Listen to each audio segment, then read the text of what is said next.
ठीक है, ये है डाइपोल्स। तो इलेक्ट्रिक फील्ड कैलकुलेशन वाला पार्ट जब हम कवर कर रहे थे, वहाँ पे डाइपोल्स की वजह से हर जगह पर ऑलरेडी हम इलेक्ट्रिक फील्ड कैलकुलेट कर चुके हैं। लेकिन अब इलेक्ट्रिक फील्ड कैलकुलेशन करने की ज़रूरत नहीं है। इलेक्ट्रिक फील्ड हमें हर जगह पर बता दी गई या हमने कैलकुलेट कर लिया है। इलेक्ट्रिक फील्ड नोन है। अब इलेक्ट्रिक फील्ड के प्रेजेंस में पॉइंट चार्ज को रखेंगे तो क्यूई फोर्स एक्ट करेगा। पॉइंट चार्ज के बाद आता है इलेक्ट्रिक डाइपोल। अगर हम किसी इलेक्ट्रिक फील्ड में डाइपोल को रखेंगे तो डाइपोल के ऊपर कितना फोर्स एक्ट करेगा या डाइपोल का मोशन कैसा होगा। तो सबसे सिंपल केस से स्टार्ट करते हैं, या ऊपर चाहे तो हेडिंग लिख देते हैं,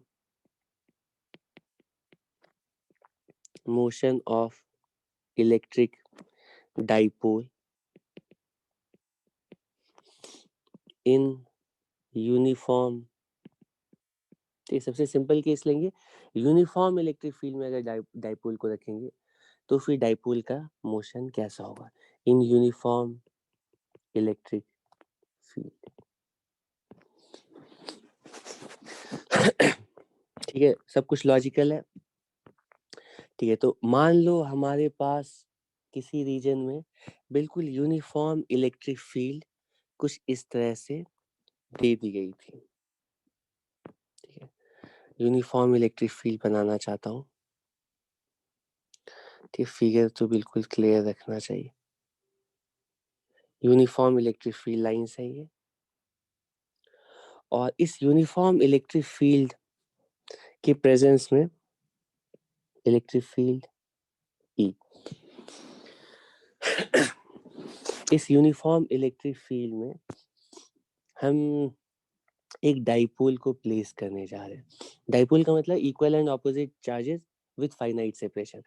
तो डाइपोल को हम यूनिफॉर्म इलेक्ट्रिक फील्ड में प्लेस करने जा रहे हैं और पता लगाते हैं कि डाइपोल का मोशन कैसा होगा, और मोशन तभी पता चलेगा जब उसके ऊपर फोर्स पता चलेगा। ठीक है, तो डाइपोल को हम रखते हैं, डाइपोल लेटेस्ट से ये। ठीक है, ये कैसे डाइपोल कैसे बनाएंगे,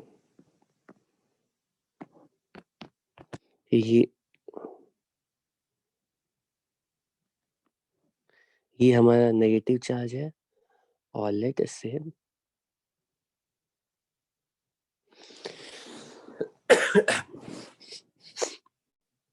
ये हमारा पॉजिटिव चार्ज है, और ये माइनस क्यू, ठीक है, और ये प्लस क्यू। ठीक है, ये डाइपोल है।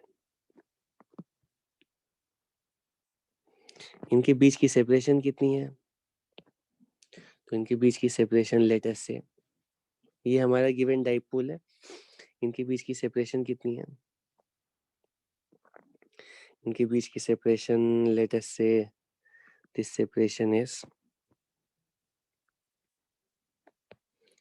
Twice L. एल भी रखोगे तो सेम रिजल्ट आएगा। कैलकुलेशन सिंपल रखने के लिए हम 2L रख रहे हैं। देखो, डाइपोल का मोशन कैसा होगा डिसाइड करने के लिए पहले हम डाइपोल के ऊपर फोर्स कैलकुलेट करते हैं। फोर्स कैलकुलेट करना स्टार्ट करते हैं, तो ये डाइपोल पॉइंट चार्ज नहीं है, सिस्टम ऑफ चार्ज है। टोटल फोर्स कैलकुलेट करने का मतलब है इस डाइपोल के हर एक पॉइंट पर फोर्स कैलकुलेट करो। मतलब अगर तुम्हारे पास चार्ज सिस्टम दिया गया है तो उस चार्ज सिस्टम के हर एक पॉइंट चार्ज के ऊपर फोर्स कैलकुलेट करो, ऐड करो, तो तुम्हें पूरे सिस्टम के ऊपर नेट फोर्स पता चल जाएगा। ऐसे ही करते हैं ना। तो यहाँ पर सिर्फ 2 ही चार्ज है। टोटल फोर्स कैलकुलेट करने का मतलब दोनों चार्जेस के ऊपर फोर्स। एक एक करके बताओ। सबसे पहले पॉजिटिव चार्ज के ऊपर फोर्स किस डायरेक्शन में एक्ट करेगा। मैंने इस डाइपोल को किसी भी जनरल ओरिएंटेशन में रखा है। डाइपोल कैसे भी रखा हो सकता है, जरूरी थोड़ी है डाइपोल किसी फिक्स डायरेक्शन में रखा जाए। तो डाइपोल कैसे भी यूनिफॉर्म इलेक्ट्रिक फील्ड में रख दिया गया है। हम इस डाइपोल के ऊपर फोर्स कैलकुलेट करना चाहते हैं। एक एक करके सबसे पहले पॉजिटिव चार्ज के बारे में सोचते हैं।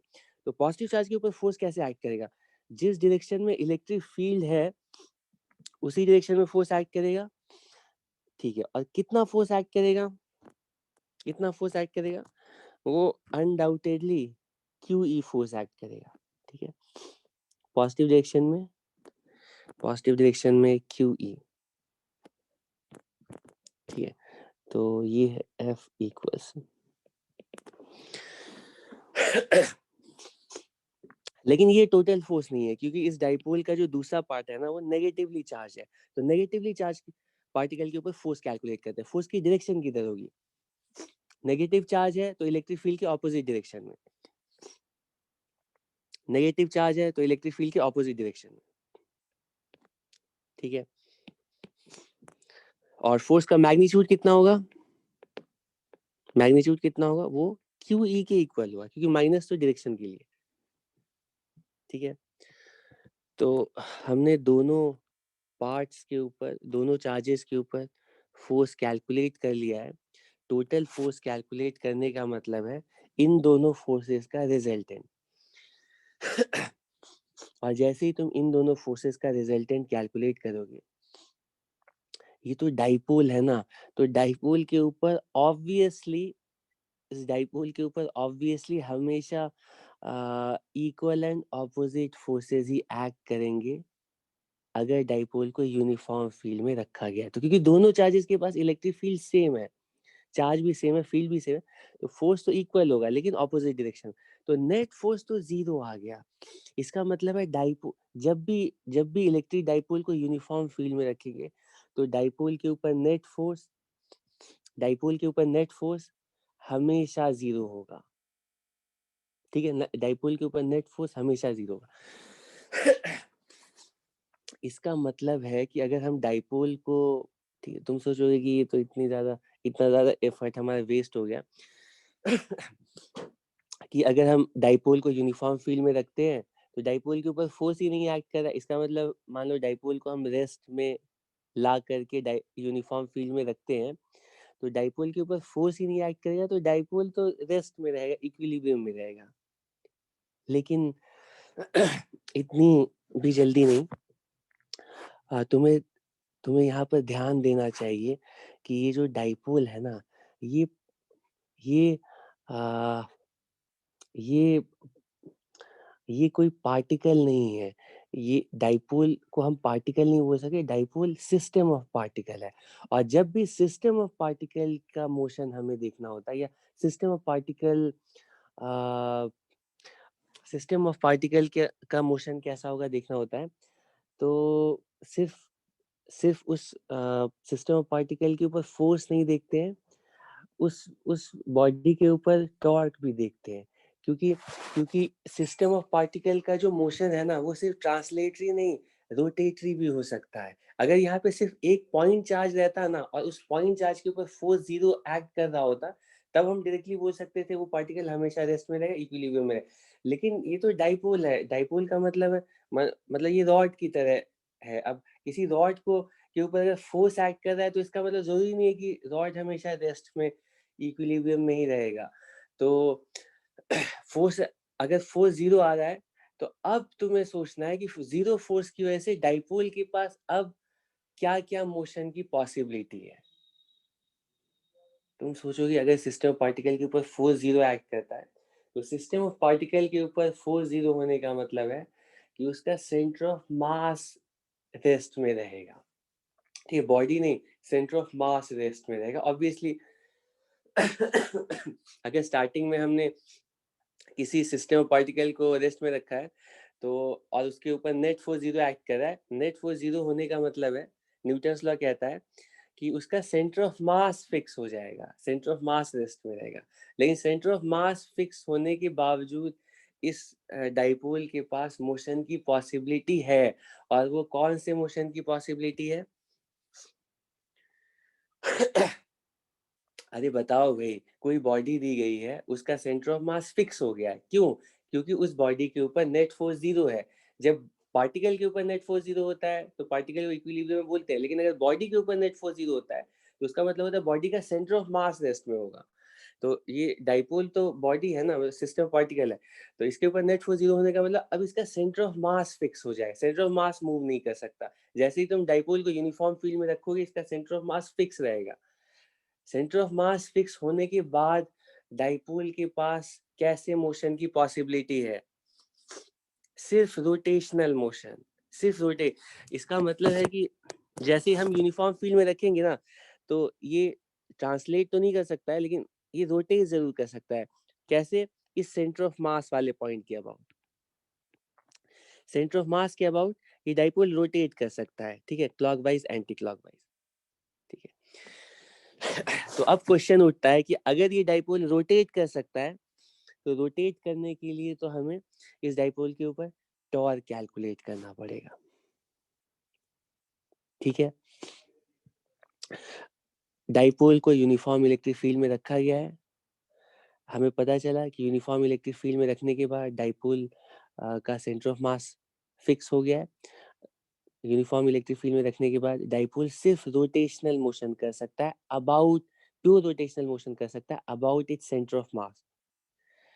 सेंटर ऑफ मास के अबाउट अगर प्योर रोटेशन कर सकता है, तो प्योर रोटेशन कैसा होगा बताने के लिए हमें सेंटर ऑफ मास के अबाउट डाइपोल के ऊपर इलेक्ट्रिक फील्ड की वजह से टॉर्क कैलकुलेट करना पड़ेगा। कोई प्रॉब्लम नहीं है, टॉर्क कैलकुलेट करना स्टार्ट करते हैं। यूनिफॉर्म इलेक्ट्रिक फील्ड में रखने के बाद डाइपोल के ऊपर टॉर्क कितना एक्ट करेगा, बताओ कैसे कैलकुलेट करेंगे? ठीक, तुम्हें याद दिला देता हूँ कि कोई भी बॉडी है, ये एक्सिस है, फोर्स इधर एक्ट कर रहा है, तो टॉर्क कैलकुलेट करने का मतलब है पहले डायरेक्शन देख लोगे, और मैग्नीट्यूड के लिए कोई भी 3 मेथड यूज कर सकते हो, आर परपेंडिकुलर एफ, या एफ परपेंडिकुलर आर, या आर एफ साइन थीटा, ठीक है। ठीक है, तो हम एक एक करके टॉर्क कैलकुलेट करते हैं। यहाँ पे 2 फोर्स एक्ट कर रहा है, इन दोनों फोर्सेस का सेंटर ऑफ मास के अबाउट टॉर्क कैलकुलेट करने जा रहे हैं, ठीक है, सेंटर ऑफ मास के अबाउट टॉर्क कैलकुलेट करने जा रहे हैं। एक एक करके बताओ। सबसे पहले पॉजिटिव चार्ज के ऊपर जो फोर्स एक्ट कर रहा है, पॉजिटिव चार्ज के ऊपर एक्ट करने वाले फोर्स का टॉर्क कैलकुलेट करते हैं अबाउट सेंटर ऑफ मास, ठीक है। कैलकुलेट करते हैं कितना होगा। सेंटर ऑफ मास के अबाउट टॉर्क इसलिए कैलकुलेट कर रहे हैं क्योंकि अब हम लोग को पता चल गया है कि ये डाइपोल सेंटर ऑफ मास के अबाउट प्योर रोटेशनल मोशन करेगा। कोई बॉडी जिस एक्सिस के अबाउट प्योर रोटेशनल मोशन करती है, उसी एक्सिस के अबाउट तो टॉर्क कैलकुलेट करते हैं ना, ठीक है। तो ठीक है, पॉजिटिव चार्ज के ऊपर जो फोर्स एक्ट कर रहा है उसका टॉर्क बताओ कितना होगा। तो टॉर्क कैलकुलेट करने के लिए मैं मेथड कौन सा यूज कर रहा हूँ, मेथड कौन सा यूज कर रहा हूँ कि फोर्स की वैल्यू एज सच लिख रहा हूँ और distance of line of action of force from the axis of rotation, ठीक है, distance of line of action of force from the axis of rotation. और लाइन ऑफ एक्शन ये वाली लाइन है, ठीक है, ये फिगर मैं चाहता हूँ ज्यादा अनक्लियर ना हो। लाइन ऑफ एक्शन की डिस्टेंस एक्सिस से कितनी होगी, एक्सिस मतलब सेंटर ऑफ मास, यानी कि ये वाली डिस्टेंस, ये डिस्टेंस हम लोग को कैलकुलेट करनी है। ये वाली डिस्टेंस कितनी होगी? तो हमें बताना पड़ेगा ना कि ये डाइपोल कैसे रखा गया। लेटेस्ट से हमें बताया गया कि ये जो डाइपोल है ये इलेक्ट्रिक फील्ड से थीटा एंगल पर है, तो ये वाला जो एंगल है ये गिवन है, मान लो ये एंगल जो है, this angle is theta, given, given in the question.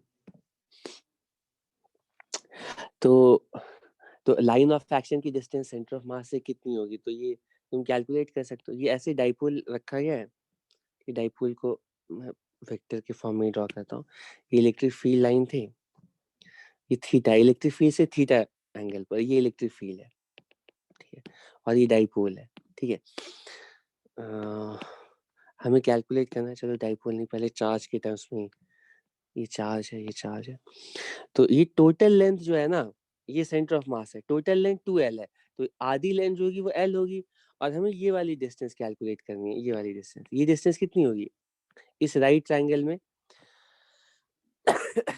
बताओ, ये और कुछ नहीं, ये l साइन थीटा होगी, ठीक है, सबको दिख रहा है ना, ये वाली जो लेंथ होगी, लाइन ऑफ एक्शन की सेंटर ऑफ मास से जो डिस्टेंस है वो L sin थीटा के इक्वल होगी, ठीक है।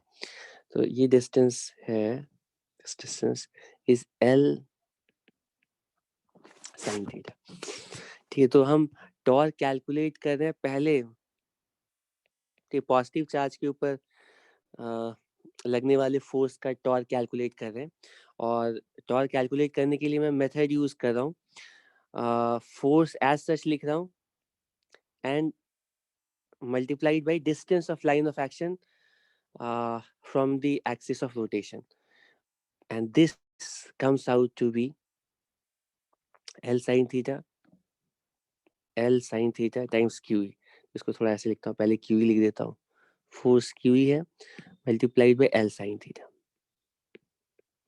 ये तो मैग्नीट्यूड हुआ, डायरेक्शन किधर है, सेंटर ऑफ मास के अबाउट पॉजिटिव चार्ज के ऊपर जो फोर्स एक्ट कर रहा है, इस फोर्स की वजह से टॉर्क की डायरेक्शन किधर है। फिगर अनक्लियर तो नहीं हो रही है, ये ज्यादा चीजें यहाँ पर ड्रॉ कर रहा हूँ तो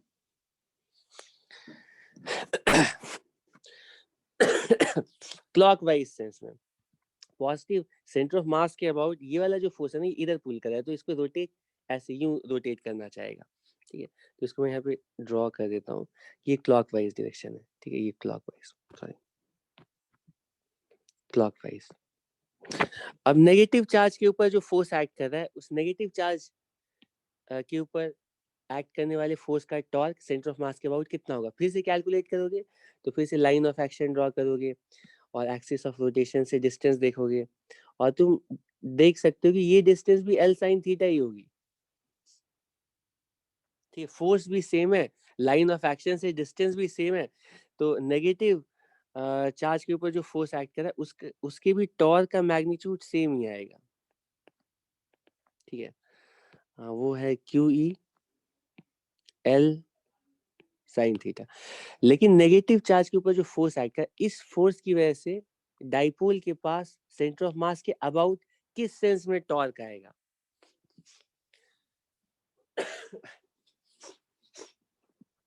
डाइपोल मतलब इस तरह का रॉड है तुम्हारे पास, ये रॉड है इस तरह से, और इसका सेंटर फिक्स कर दिया है, ठीक है, सेंटर ऑफ मास ये पॉइंट फिक्स हो गया है। अब अगर तुम पॉजिटिव चार्ज के ऊपर जो इलेक्ट्रिक फील्ड का फोर्स है ना, वो ऐसे एक्ट कर रहा है, तो ये फोर्स, ये वाला जो फोर्स है ना, ये भी इस डाइपोल को क्लॉकवाइज सेंस में रोटेट करना चाहता है। और तुम देख सकते हो कि नेगेटिव चार्ज के ऊपर जो फोर्स एक्ट कर रहा है, ये वाला जो फोर्स है ना, ये भी एक्सिस के अराउंड क्लॉकवाइज डायरेक्शन में ही रोटेट करने की टेंडेंसी लाएगा। तो दोनों फोर्सेस की वजह से फोर्स, जब हम नेट फोर्स कैलकुलेट कर रहे हैं तब तो फोर्सेस कैंसिल होके जीरो हो जाता, लेकिन दोनों पॉजिटिव और नेगेटिव चार्जेस के ऊपर जो टॉर्क एक्ट कर रहा है, ये दोनों टॉर्क सेम डायरेक्शन में है, ठीक है। तो टॉर्क यहाँ पे ऐड होगा, कैंसिल नहीं होगा। पॉजिटिव चार्ज का टॉर्क भी और नेगेटिव चार्ज के ऊपर टॉर्क भी, ये दोनों टॉर्क जो है डाइपोल को क्लॉकवाइज सेंस में ही रोटेट करना चाह रहे हैं। तो टोटल टॉर्क हम लिखेंगे, नेट टॉर्क की वैल्यू, पहले फोर्स का टॉर्क दूसरे फोर्स का टॉर्क, ये और कुछ नहीं होगा, ये दोनों फोर्सेस के टॉर्क के सम की इक्वल होगा, क्योंकि डायरेक्शन सेम है। तो नेट टॉर्क की वैल्यू हम लिखेंगे, नेट टॉर्क की वैल्यू लिखेंगे ऐड करने के बाद, इसको लिखेंगे, नेट टॉर्क की वैल्यू आ रही है, इसको चेक करो, twice QE L sin theta, ठीक है।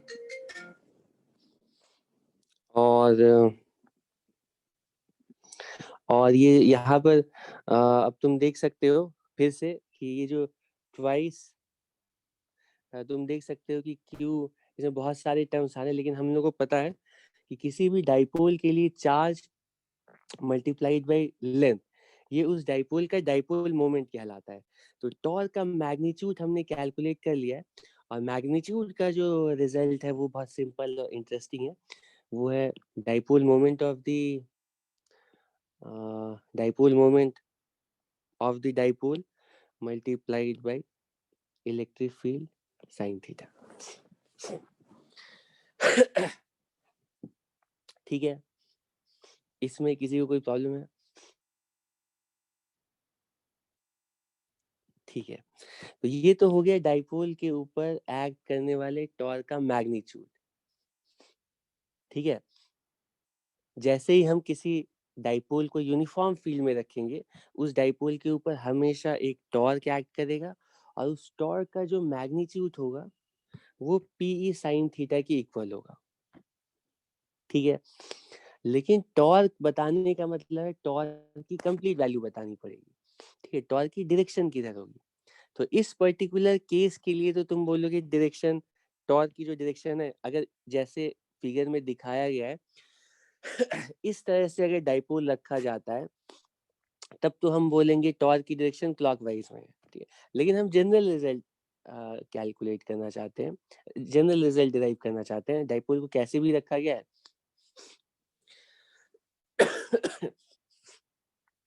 आशिक ये 2 और QL ये तीनों मिल करके P के इक्वल है, क्योंकि डाइपोल का जो डाइपोल मोमेंट होता है वो चार्ज और चार्जेस के बीच की सेपरेशन, और यहाँ पे जो ये सेपरेशन है वो 2L है।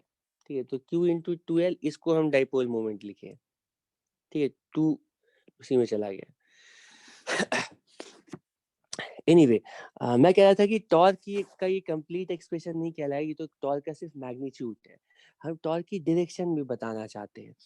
तो ऐसे तो तुम जब भी डाइपोल रखा जाएगा ना, तो डाइपोल की पोजीशन को देख करके फोर्स डाइपोल के ऊपर फोर्सेस को देख करके तुम इमीडिएटली बता सकते हो कि किस डायरेक्शन में टॉर्क एक्ट करेगा, मतलब वो फोर्सेस डाइपोल को किस सेंस में रोटेट करने की कोशिश करेंगे, वो तो तुम देख करके बता ही सकते हो।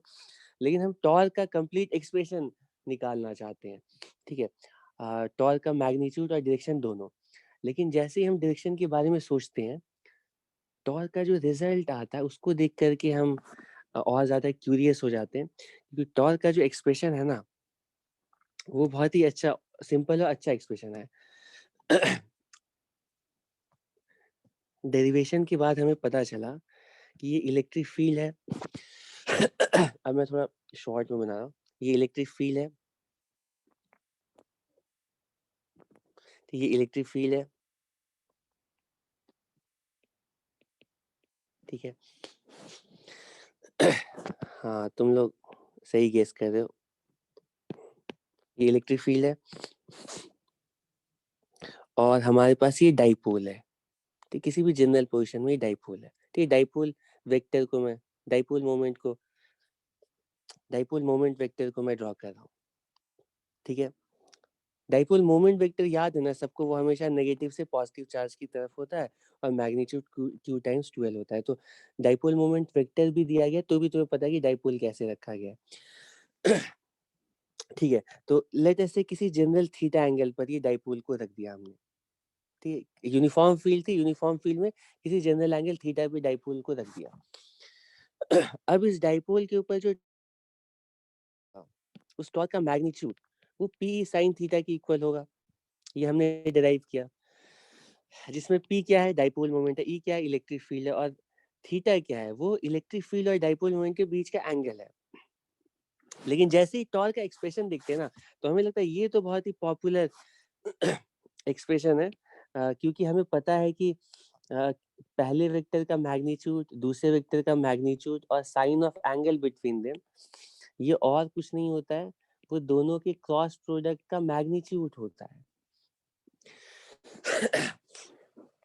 तो डाइपोल के ऊपर टॉर्क का मैग्नीट्यूड कितना होगा, वो वो और कुछ नहीं होगा, P क्रॉस E के मैग्नीट्यूड के इक्वल होगा। ठीक है, क्योंकि P साइन थीटा का मतलब है डाइपोल मोमेंट वेक्टर का magnitude multiplied by electric field का magnitude multiplied by sine of angle between dipole moment and electric field. ठीक है, लेकिन ये तो मैग्नीट्यूड हो गया। हम सोचते हैं कि अगर टॉर्क की का जो मैग्नीट्यूड है वो P क्रॉस E के मैग्नीट्यूड के इक्वल है, क्या क्या P क्रॉस E की जो डायरेक्शन है वो भी टॉर्क की डायरेक्शन को रिप्रेजेंट करेगी, क्योंकि अगर ऐसा होगा तो हम both in magnitude and direction completely torque vector की वैल्यू एक ही इक्वेशन में लिख सकते हैं, tau equals P cross E। ठीक है,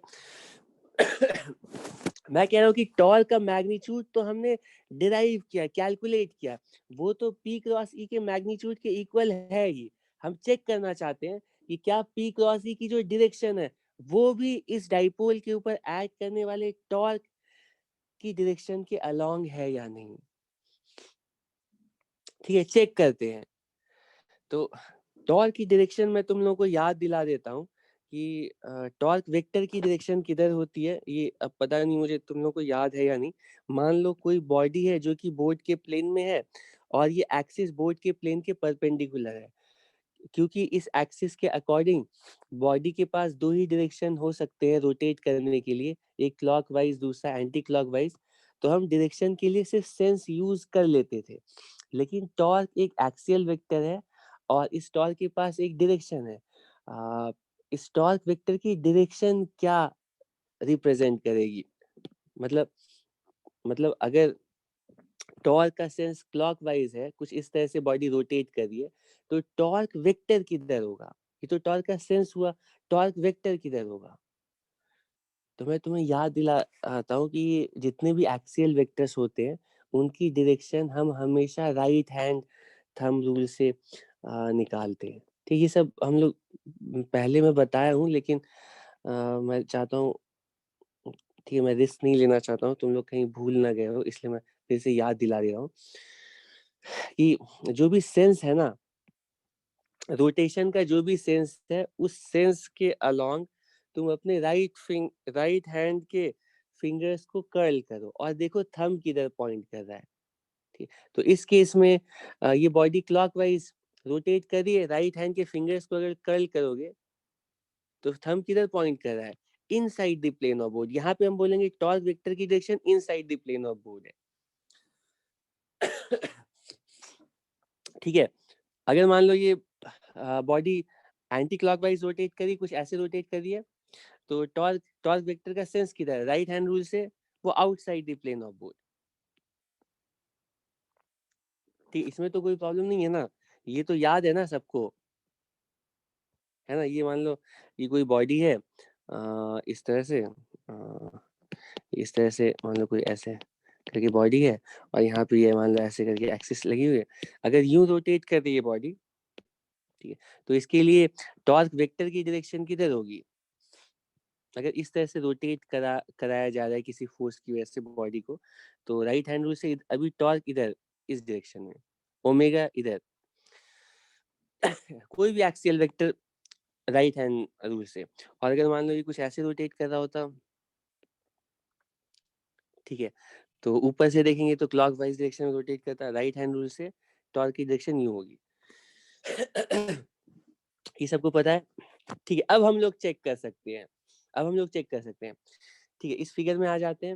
नहीं, इसका सिंपल फिगर कहाँ पर ड्रॉ किया था? ये था, इलेक्ट्रिक डाइपोल दिया गया था, यूनिफॉर्म इलेक्ट्रिक फील्ड में डाइपोल को रखा गया है। इस डाइपोल के ऊपर टॉर्क हमने कैलकुलेट किया, वो पी साइन थीटा की इक्वल है, पी क्रॉस सी के मैग्नीट्यूड के इक्वल है। हम चेक करना चाहते हैं कि टॉर्क की जो डायरेक्शन है, वो पी क्रॉस सी की डायरेक्शन के अलोंग ही है या नहीं। तो एक एक करके बताओ, पहले मुझे बताओ टॉर्क वेक्टर की डायरेक्शन किधर है?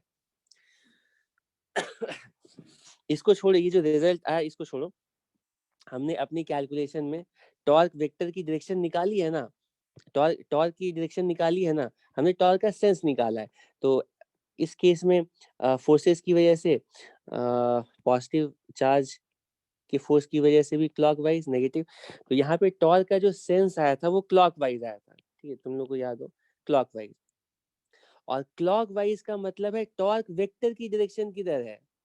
टॉर्क वेक्टर की डायरेक्शन किधर है? राइट हैंड रूल से inside the plane of board. ठीक है, तो इसी फिगर को मैंने यहाँ पे रेप्लिकेट किया है। टॉर्क वेक्टर की डायरेक्शन हमने कैलकुलेट किया, ठीक है, डाइपोल के ऊपर, चार्जेस के ऊपर एक्ट करने वाले फोर्सेस को देख करके हमने स्टेप वाइज डाइपोल के ऊपर टॉर्क वेक्टर का सेंस पता किया, वो क्लॉकवाइज था, यानी टॉर्क वेक्टर की जो डायरेक्शन है वो inside the plane of board है। ठीक है, अब हम चेक करते हैं कि पी क्रॉस सी की डायरेक्शन किधर है। राइट हैंड रूल से पी क्रॉस सी की डायरेक्शन निकालते हैं। तो P क्रॉस E की डायरेक्शन निकालते हैं। तो पाम को पहले P की तरफ रखा, E की तरफ कर्ल किया, राइट हैंड के पाम को P से E की तरफ कर्ल किया और थंब पॉइंट कर रहा है किधर? तुम चेक कर सकते हो P क्रॉस E की डायरेक्शन भी inside the plane of board है। इसका मतलब है, ठीक है, इंटरेस्टिंगली, कि टॉर्क वेक्टर की कंप्लीट वैल्यू हम इस छोटे से सिंपल एक्सप्रेशन से लिख सकते हैं, P क्रॉस E। आज के बाद हमेशा जब भी यूनिफॉर्म, तुम लोग ये रिजल्ट तो याद रख लेते हो, लेकिन ये भूल जाते हो कि यूनिफॉर्म फील्ड के लिए डिराइव किया। अगर नॉन यूनिफॉर्म फील्ड में रखा गया तब हम टॉर्क कितना ऐड करें, फोर्स कितना ऐड करें, हमें पता नहीं है। यूनिफॉर्म फील्ड के लिए हमने डिराइव किया है ना, तो यूनिफॉर्म फील्ड में अगर इलेक्ट्रिक डाइपोल को रखा जाएगा, उस डाइपोल के ऊपर एक टॉर्क एक्ट करेगा और उस टॉर्क की वैल्यू होगी both in completely in magnitude and direction P cross E के इक्वल। P क्रॉस E का जो मैग्नीट्यूड होगा वो टॉर्क के मैग्नीट्यूड को रिप्रेजेंट करेगा। P क्रॉस E की जो डायरेक्शन होगी वो टॉर्क के रोटेशन का सेंस होगा, टॉर्क की वजह से रोटेशन की टेंडेंसी का सेंस होगा। यहाँ तक किसी को कोई प्रॉब्लम है? यहाँ तक किसी को कोई प्रॉब्लम है? कोई प्रॉब्लम है किसी को? ठीक है, वाई ना E क्रॉस P, क्योंकि टॉर्क की जो डायरेक्शन है वो P क्रॉस E के इक्वल आ रही है। अगर E क्रॉस P की के इक्वल आती, E क्रॉस P बाहर की तरफ आएगा, टॉर्क अंदर की तरफ है। ठीक है, डायरेक्शन और मैग्नीट्यूड में P क्रॉस E के इक्वल है। ठीक, अब सिर्फ इतनी सी थ्योरी से मैं थोड़ा टेस्ट कर लेता हूँ कि तुम लोगों ने कितना इतनी थ्योरी में तुम लोगों ने क्या क्या सीखा है। तो सबसे पहला क्वेश्चन है सिर्फ मैग्नीट्यूड से रिलेटेड। पहले क्वेश्चन, मुझे बताओ कि इस डाइपोल के ऊपर कब मैक्सिमम टॉर्क एक्ट करेगा, कब मिनिमम टॉर्क एक्ट करेगा, किस पोजीशन पे डाइपोल के ऊपर मैक्सिमम टॉर्क, किस पोजीशन पे डाइपोल के ऊपर मिनिमम टॉर्क, बताओ।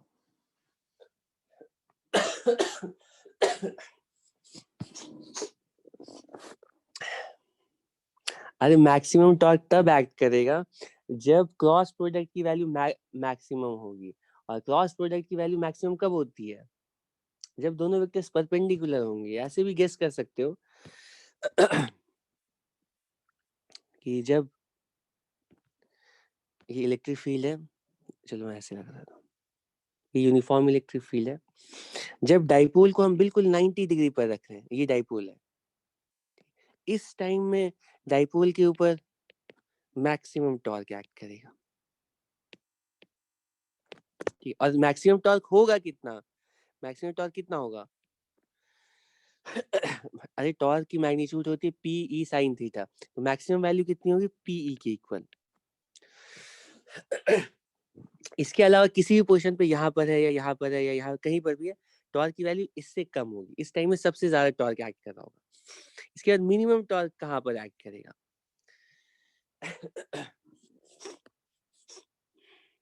मिनिमम टॉर्क, मिनिमम टॉर्क कहाँ पर एक्ट करेगा?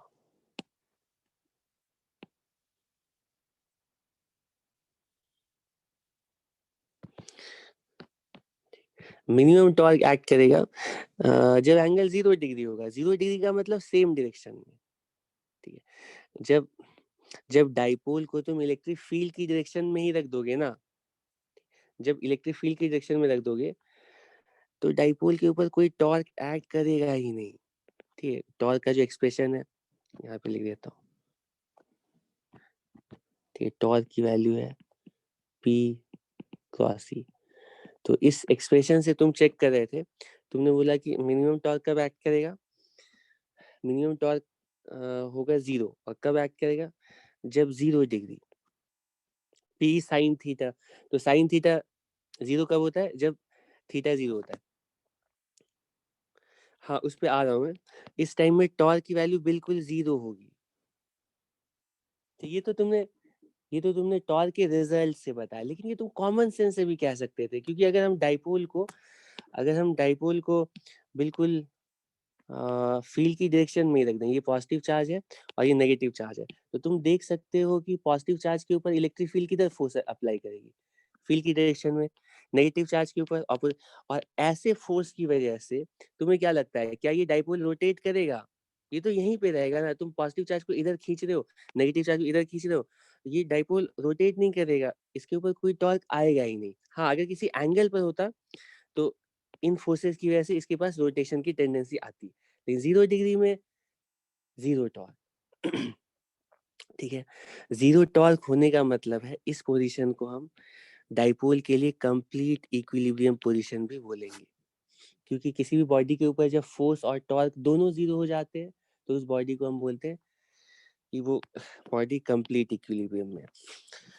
लेकिन साइन थीटा सिर्फ 0 डिग्री पर जीरो नहीं होता है। साइन थीटा अगर 180 डिग्री पर रखेंगे, अभी भी डाइपोल के ऊपर जीरो टॉर्क एक्ट करेगा। ऑपोजिट डायरेक्शन में आ गया है, अभी भी जीरो टॉर्क की वैल्यू जीरो होगी और ये भी इक्विलिब्रियम पोजीशन कहलाएगी। मैं कह रहा हूँ कि अगर हम डाइपोल को ना फील्ड के ऑपोजिट रखते हैं, फील्ड इधर है और डाइपोल को ऑपोजिट डायरेक्शन, मतलब पॉजिटिव चार्ज इधर है, नेगेटिव चार्ज इधर है। ठीक है, डाइपोल मोमेंट अब इधर है। इस केस में भी तुम चेक कर सकते हो, पॉजिटिव चार्ज को फोर्स इधर लग रहा है, नेगेटिव चार्ज को इधर फोर्स एक्ट कर रहा है, और ऐसे फोर्स की वजह से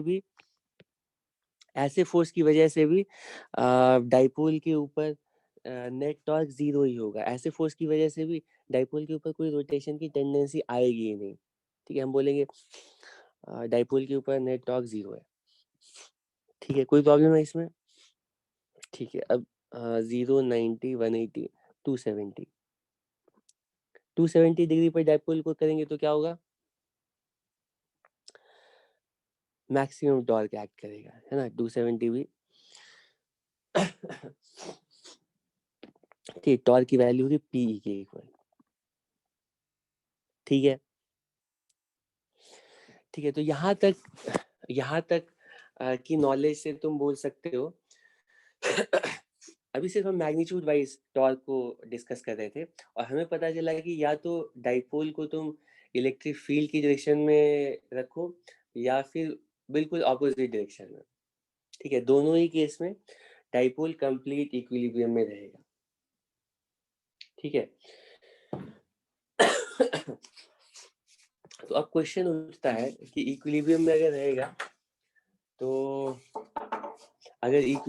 रहेगा तो इसमें से कौन सा इक्विलिब्रियम स्टेबल इक्विलिब्रियम है और कौन सा अनस्टेबल इक्विलिब्रियम है, कैसे बताएंगे?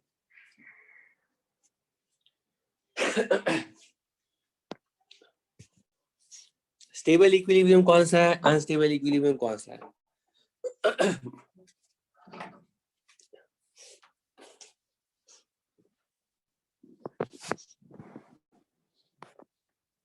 कैसे डिसाइड करते हैं कि कौन सा स्टेबल है कौन सा अनस्टेबल है?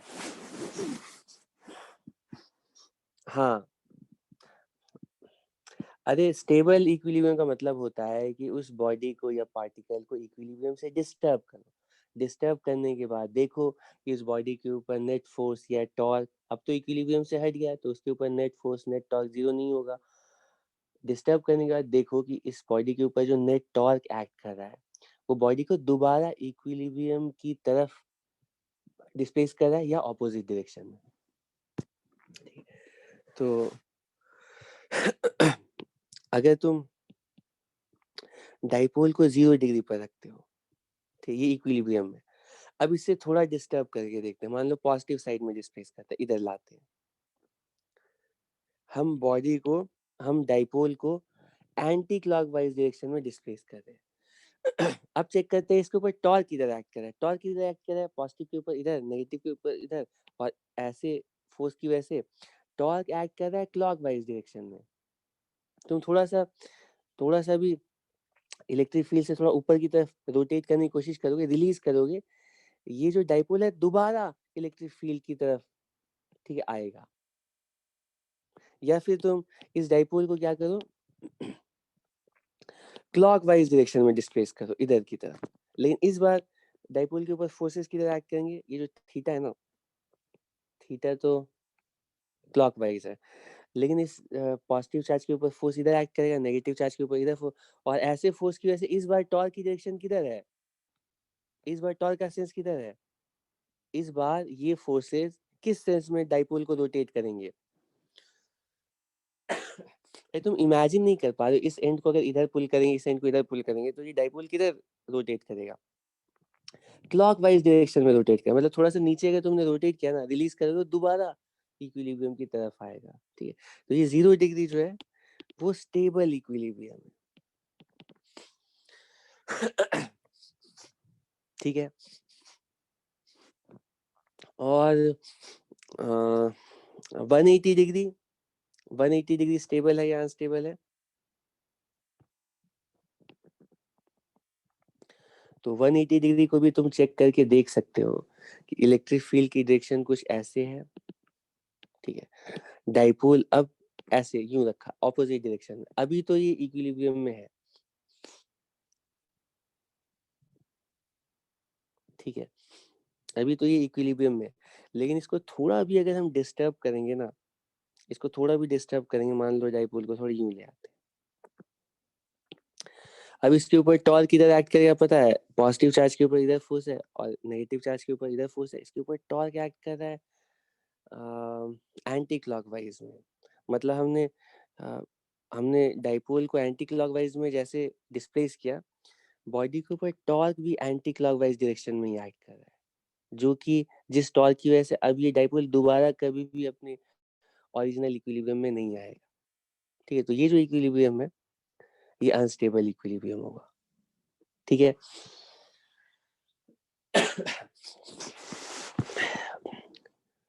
ठीक है, तो अब हाँ, अब तुमने फर्क के लिए सही बोला।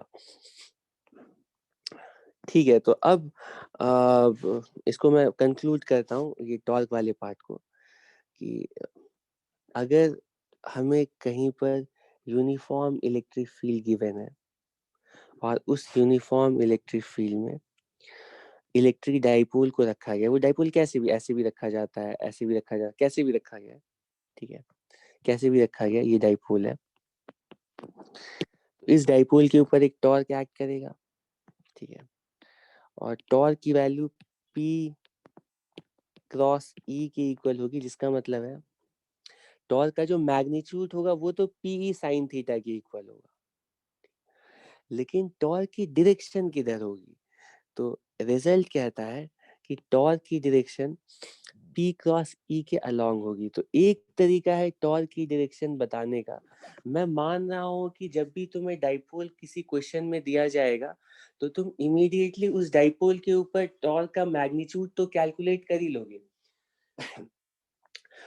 लेकिन टॉर्क की डायरेक्शन कैसे कैलकुलेट करोगे, तो इस एक्सप्रेशन के अकॉर्डिंग तुम सोच रहे होगे कि पहले हम P वेक्टर P देखेंगे, वेक्टर E देखेंगे, और P क्रॉस E से हर बार टॉर्क की डायरेक्शन का पता लगाएंगे। तो यहाँ पर अगर P क्रॉस E पता, चलो एक दो एग्जांपल ले लेते हैं, इस केस में P क्रॉस E करके बताओ, P क्रॉस E से पता चलेगा कि टॉर्क की जो डायरेक्शन है वो inside the plane of board है, और इनसाइड का मतलब है राइट हैंड रूल से क्लॉकवाइज सेंस में, तो इस केस में डाइपोल के पास ना क्लॉकवाइज सेंस में टॉर्क आएगा। ठीक है, इसी तरह से मुझे दूसरे केस के लिए बताओ, मान लो इस बार डाइपोल को कुछ यूं रखा है ऐसे करके, बताओ अभी किस डायरेक्शन में टॉर्क आएगा। मैं अभी डायरेक्शन में इंटरेस्टेड हूँ, जल्दी से मुझे डाइपोल के ऊपर टॉर्क की डायरेक्शन बताओ।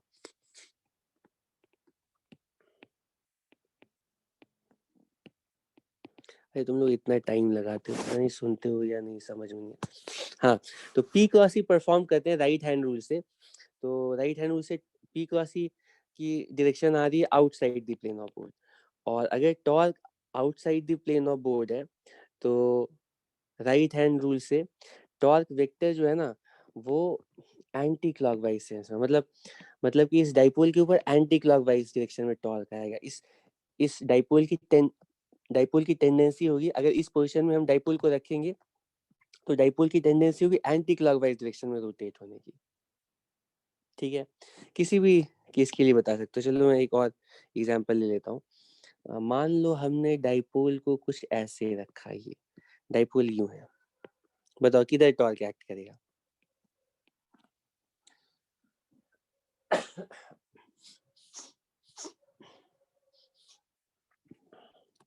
टॉर्क किधर एक्ट करेगा? टॉर्क का सेंस क्या होगा इस बार?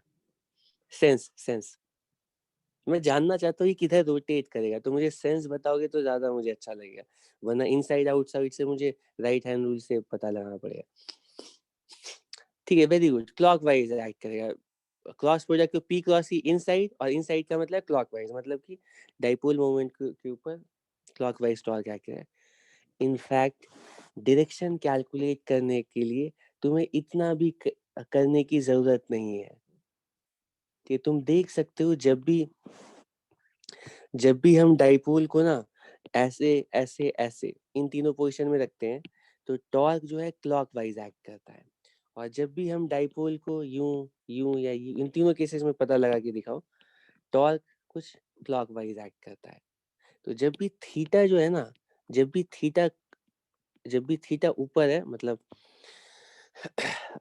एंटी क्लॉकवाइज में टॉर्क क्लॉक है, और जब भी थीटा क्लॉक में है तो टॉर्क एंटी क्लॉक में है।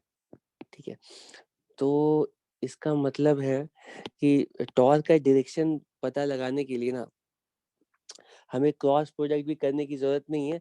तुम फॉर्चुनेटली देख सकते हो कि चाहे डाइपोल कैसे भी रखा गया हो, हमेशा डाइपोल के ऊपर टॉर्क इसी तरह से एक्ट कर रहा है, टॉर्क इसी तरह से एक्ट कर रहा है कि वो डाइपोल को इलेक्ट्रिक फील्ड की डायरेक्शन में अलाइन करने की कोशिश करे। तो अब वो पी क्रॉस ई को भी भूल जाओ, जैसे ही तुमने देखा ना डाइपोल मैंने यूं रखा है, तो तुम देख के ही बता सकते हो ये इलेक्ट्रिक फील्ड क्या चाहता है। इलेक्ट्रिक फील्ड चाहता है कि ये जो डाइपोल है ना वो इधर की तरफ अलाइन हो जाए। इलेक्ट्रिक फील्ड चाहता है, इलेक्ट्रिक फील्ड चाहती है कि हमेशा वो डाइपोल को अपनी डायरेक्शन में अलाइन करे, और रीजन ऑब्वियस है। तो अपनी डायरेक्शन में अलाइन करने के लिए किधर टॉर्क अप्लाई करेगा? किधर? क्लॉकवाइज डायरेक्शन में अप्लाई करेगी इलेक्ट्रिक फील्ड टॉर्क। ठीक है, या मान लो डाइपोल को अब इस बार मैं कुछ ऐसे रखता हूँ, यहाँ पर डाइपोल को रखा पी क्रॉसिंग करने की जरूरत नहीं है। इलेक्ट्रिक फील्ड चाहती है कि ये जो डाइपोल है ना वो इलेक्ट्रिक फील्ड की डायरेक्शन में अलाइन हो जाए। तो अलाइन होने के लिए डाइपोल के ऊपर किस डायरेक्शन में टॉर्क एक्ट करना चाहिए इस बार? वो एंटी क्लॉकवाइज डायरेक्शन में एक्ट करना चाहिए।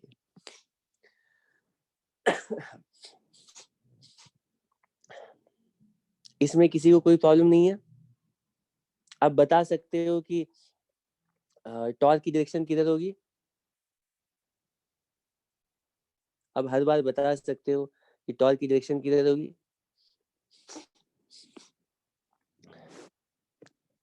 ठीक है, तो ठीक है, चलो मैं एक बार फिर से टेस्ट ले लेता हूँ, थोड़ी देर के लिए वीडियो चलाता हूँ।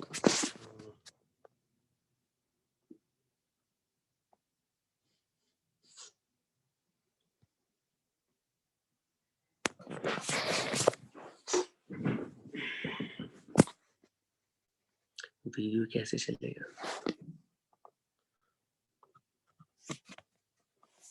आ रहा है सबको वीडियो? आज मेरी खांसी ठीक हो गई थी, लेकिन बोलने से ये बढ़ जाती है। ठीक है, तो पहले बताओ कि सबको वीडियो क्लियरली दिख रहा है?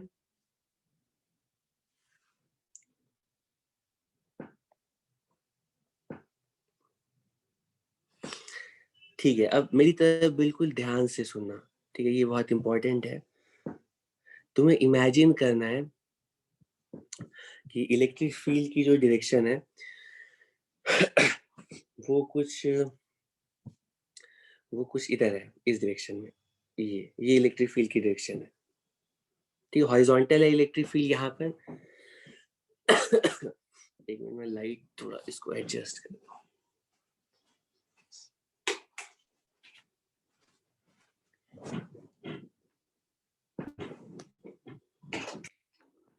ये तो तुम्हें अज्यूम करना है कि इलेक्ट्रिक फील्ड की जो डायरेक्शन है कुछ यूं है। ठीक है, इलेक्ट्रिक फील्ड किधर है? इधर की तरफ है। ठीक है, अब तुम्हारे दिमाग में आ गया इलेक्ट्रिक फील्ड की डायरेक्शन किधर है? मैं चाह रहा था कहीं पे ड्रॉ करो। तुम इमेजिन करो जहां पर मैं बैठा हुआ हूँ वहां पे इलेक्ट्रिक फील्ड हॉरिजॉन्टल डायरेक्शन में है और इलेक्ट्रिक फील्ड कुछ ऐसे है। अब तुम्हें देख करके बताना है कि मैं डाइपोल लाऊंगा और तुम्हें देख करके बताना है कि उस डाइपोल के ऊपर किस डायरेक्शन में टॉर्क एक्ट करेगा। ठीक है, तो ये मान लो इलेक्ट्रिक फील्ड की डायरेक्शन थी, अपने पॉकेट से मैं ये डाइपोल लाता हूँ और इस रीजन में ला करके किसी भी ओरिएंटेशन में रखता हूँ, मान लो ऐसे रखा है। ठीक है, इस तरह से इलेक्ट्रिक फील्ड की डायरेक्शन यूं है।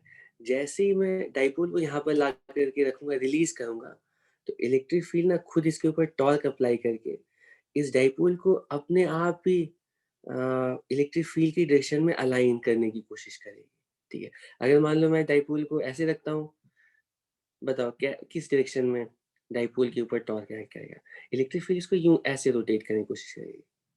ठीक है, अगर मैं डाइपोल को यूं रखता हूँ तो इसके ऊपर टॉर्क यूं एक्ट करेगा और इलेक्ट्रिक फील्ड इसको खुद से रोटेट करके अपनी डायरेक्शन में अलाइन कर ही लेगी। ठीक है, तो डाइपोल को हम कैसे भी रखेंगे, इलेक्ट्रिक फील्ड हर बार डाइपोल के ऊपर इसी तरह से टॉर्क अप्लाई करेगी जिससे कि डाइपोल इलेक्ट्रिक फील्ड की डायरेक्शन में अलाइन हो जाए। ठीक है,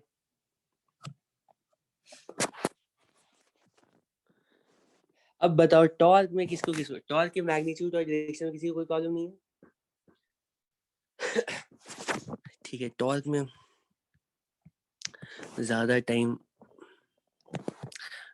लग गया, लेकिन अब इसके बाद दूसरे पार्ट में आते हैं। तो ये दूसरा पार्ट हम कल ही डिस्कस करते हैं। ठीक है, क्योंकि अब 5 मिनट है, थोड़ा बताऊंगा, आधा नहीं बताऊंगा। वो टॉर्क के ऊपर, सॉरी, डाइपोल के पास पोटेंशियल एनर्जी। ठीक है, तो ये कल हम डिस्कस करेंगे। लेकिन जाते जाते तुम लोग ऐसा करना, पोटेंशियल एनर्जी रिवाइज करना।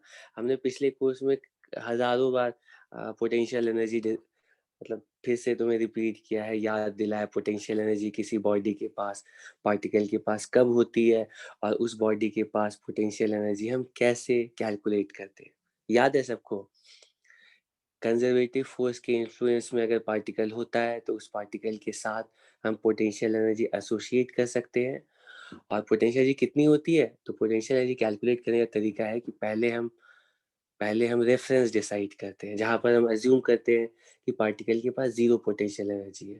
ठीक है, और वहां से रेफरेंस से कैरी करके उस आर्बिट्ररी पोजीशन तक पार्टिकल को पहुंचाते हैं जहां पर हमें पार्टिकल की पोटेंशियल एनर्जी कैलकुलेट करनी है।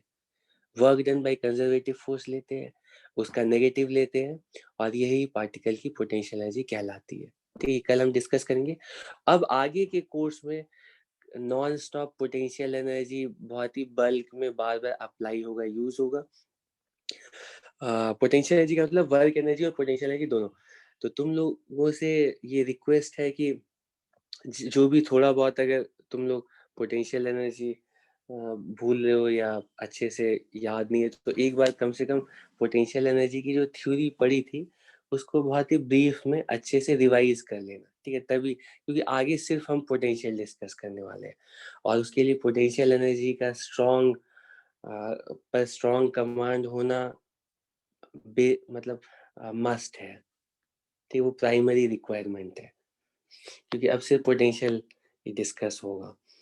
ठीक है, फिर बाकी नेक्स्ट क्लास में।